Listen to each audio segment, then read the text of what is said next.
Curves in Industrial Design. Multi-affinity of the polar form of a Bézier curve.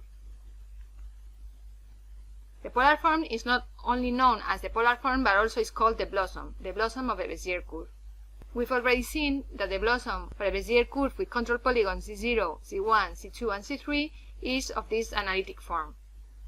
We also know that the Bézier curve can be recovered if we evaluate the blossom for the same values of t, for t between 0 and 1. We have also seen that the control polygon of the Bézier curve can be given in terms of the blossom. The first control point is the blossom evaluated as 0 3 times, the second control point is the blossom evaluated as 0 twice and 1 once, the third control point is the blossom evaluated at 1 twice and 0 once, and finally the last control point is the blossom evaluated at 3 once. Also, we've seen that the blossom is symmetric in its argument. We can interchange the order of the arguments, but the blossom doesn't change. What we are going to see in this video is that the blossom has a property that is called multi-affinity. So consider a value T1, which can be written as alpha times U0 plus beta times U1 with alpha plus beta equal 1. If this is the case, also 1 minus T1 can be written as a fine combination of 1 minus U0 and 1 minus U1, with coefficients also alpha and beta. When we substitute these expressions for T1 and 1 minus T1 in the analytic form of the polar form, we get this expression here. That means that we would take an affine combination the point of the polar form evaluated at T1, T2 and T3 is an affine combination with the same coefficients alpha and beta of the points of the polar form evaluated at U0 and the point of the polar form evaluated at U1, having the two other arguments fixed, T2 and T3. Notice that T1 is an affine combination also of U0 and U1, as here, U0 and U1. This property is known as affinity. Since the blossom is symmetric, the same property is satisfied by the second and third arguments. Hence, the polar form is multi-affine.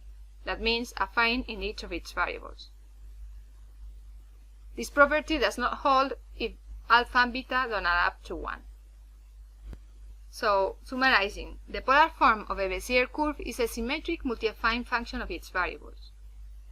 We'll see this in an example. On the screen, we see the parameter t that lies in an interval u0, u1. We see that t divides the interval u0, u1 in a certain ratio. In this case, the ratio is 1. That means t is the midpoint of the interval. Associated to u0 and having two arguments fixed, we have the polar form c, u0, t2, t3, where c is the polar form of the cubic Bézier curve. So u0 and this point we will call A are associated. The same way, the same polar form evaluated at u1, t2, t3 gives a point we will call B. This point B will be associated to this value u1. For a value t, we obtain the polar form evaluated at t, t2, t3. This point we will call P. So there is a relation between t and P. Is that t divides the interval u0, u1 in the same ratio as P divides the segment A, B. If we make alpha bigger, beta smaller, t gets closer to u0. In the same way, P gets closer to A. A was the point that corresponded to u0. The proportions as which t divides the interval u0, u1 are the same as the proportions as P divides the segment A, B. We can see this number and this number are exactly the same. We can make alpha bigger than 1 and beta negative, and t leaves the interval u0, u1 on the left of u0. In this way, P leaves the segment AB on the same side as A is. Because t is smaller than u0, P, which depends on t, will be on the left of A, in this case left, because u0 is bigger than t. These ratios are still the same. Now, if we move t to the other side, we see that t now is bigger than u1. T leaves the interval u0, u1 on the right of u1. So now p leaves the segment AB on the other side of B, because t is bigger than u1. This ratio keeps being the same. As we move t on the real line, p moves on the line defined by points A and B.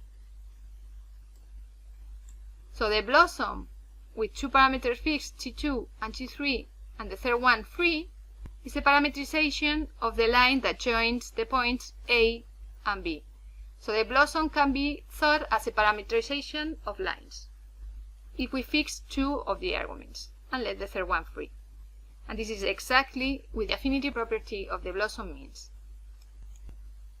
So what we've seen in the example is that this condition, which is the multi-affinity condition, means that this point divides the segment given by this point A and this point B in the same ratio as t divides the interval u0, u1.